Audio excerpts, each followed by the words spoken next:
Hello viewers, আসসালামু আলাইকুম। Welcome to রিমাস cooking recipes. তো বন্ধুরা, আজকে আরেকটি মজাদার ডেজার্ট রেসিপি নিয়ে চলে এসেছি। তো বন্ধুরা, এই রেসিপিটি কিন্তু আপনারা যে কোনো অনুষ্ঠানে বা ঈদের সময় বা জন্মদিনে কিন্তু আমরা অবশ্যই পায়েস রান্না করে থাকি। তো আজকে আমি মজাদার রাজকীয় স্বাদের এই পায়েসটা তৈরি করে দেখাবো। আর এটা খেতে অসম্ভব মজার হয়। তো অনেক আপুরা কিন্তু পায়েস তৈরি করতে পারেন না পারফেক্টভাবে। তো আজকে আমি সকল প্রকার টিপস এবং ট্রিক্স সহ এই পায়েসটা তৈরি করে দেখাবো একদম রাজকীয় স্বাদে। তো চলুন দেখে নেওয়া যাক। তো চুলায় একটি আমি কড়াই বসিয়ে দিয়েছি, আর এখন আমি এখানে দিয়ে দিব প্রায় 2 লিটার মতো দুধ। তো আমি এখানে কেনা প্যাকেটের দুধ নিয়ে নিয়েছি। আপনারা যদি পারেন অবশ্যই খাঁটি দুধ নেওয়ার চেষ্টা করবেন, এতে করে কিন্তু পায়েসের টেস্টটা বহুগুণে বেড়ে যায়। তো আমার কাছে ছিল না, সেজন্য কিন্তু আমাকে কিনে আনতে হয়েছে প্যাকেটের দুধ।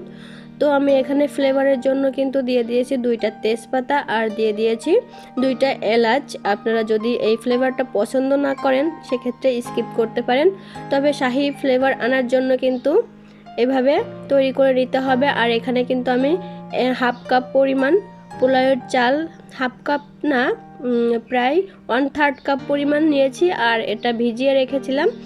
আর ভিজানোর পরে কিন্তু এটা ফুলে হাফ কাপ হয়ে গিয়েছে। তো এখন আমি এই চালটা দুধের ভিতরে দিয়ে দিব, আর অবশ্যই দুধটা যখন ফুটে আসবে তখন কিন্তু চালটা দিয়ে দিতে হবে। এ পর্যায়ে কিন্তু অনবরত নেড়েচেড়ে চালটা খুব সুন্দর মতো রান্না করতে হবে, আর মাঝে মাঝে কিন্তু নেড়েচেড়ে দিতে হবে। নাড়াচাড়া কিন্তু বন্ধ করা যাবে না, সেক্ষেত্রে কিন্তু নিচে লেগে যেতে পারে।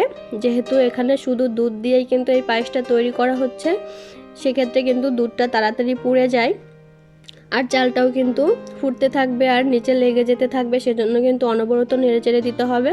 আর অবশ্যই যখন এই চালটা ফুটে যাবে তখনই কিন্তু লবণ আর চিনিটা অ্যাড করবেন। এর আগে কিন্তু অ্যাড করবেন না, সেক্ষেত্রে কিন্তু চালটা একদমই গলবে না। তো যখন চালটা ফুটে গিয়েছে তখন কিন্তু আমি 1 চিমটি পরিমাণ লবণ আর স্বাদ মতো চিনি অ্যাড করে দিয়েছি। আপনারা আপনাদের পছন্দ অনুযায়ী চিনিটা অ্যাড করে দিবেন। তো এভাবে কিন্তু অনবরত নেড়েচেড়ে আমি এটা রান্না করে নিব। আর এখানে আমি কিন্তু নিয়ে নিয়েছি হাফ কাপ পরিমাণ গুঁড়া দুধ, আর গুঁড়া দুধটা আমি একটু গুলিয়ে নিয়েছি।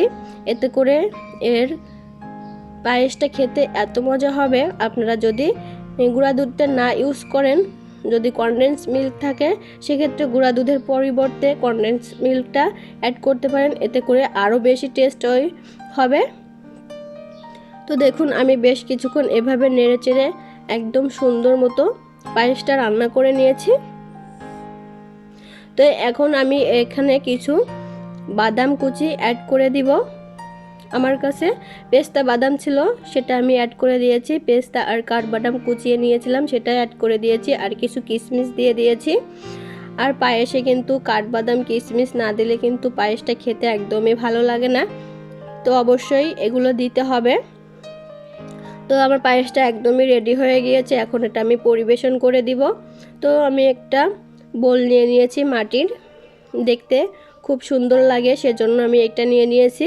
একটা ট্রেডিশনাল শো আছে। তো এখন আমি এখানে বেড়ে নিব সব পায়েসটুকু।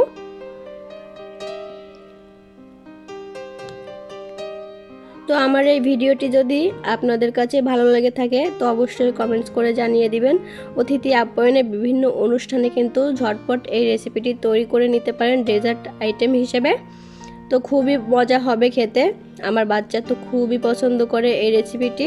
আমি আমার বেবির জন্মদিনে কিন্তু এই রেসিপিটি তৈরি করে নিয়েছিলাম, আর উপর থেকে কিন্তু আমি কিছু বাদাম কুচি আর কিশমিশ দিয়ে পরিবেশন করে দিয়েছি। আপনারা চাইলে এটা নাও দিতে পারেন, সবটুকু কিন্তু পায়েসের ভিতরেই দিয়ে দিতে পারবেন প্রথমেই। তো আমি দেখার সৌন্দর্যের জন্য কিন্তু পরিবেশনটা করে দিয়েছি। তো আমার এই রেসিপিটি ফলো করে অবশ্যই একবার হলো ট্রাই করবেন, আর কমেন্টসে জানিয়ে দিবেন কেমন হয়েছে। আর বন্ধুরা, লাইক দিতে কিন্তু একদমই ভুলবেন না, কারণ আপনাদের একটা লাইক আর কমেন্টস আমাকে অনেক বেশি উৎসাহিত করে। আমার ভিডিওটি দেখার জন্য সবাইকে অসংখ্য ধন্যবাদ। আল্লাহ হাফেজ।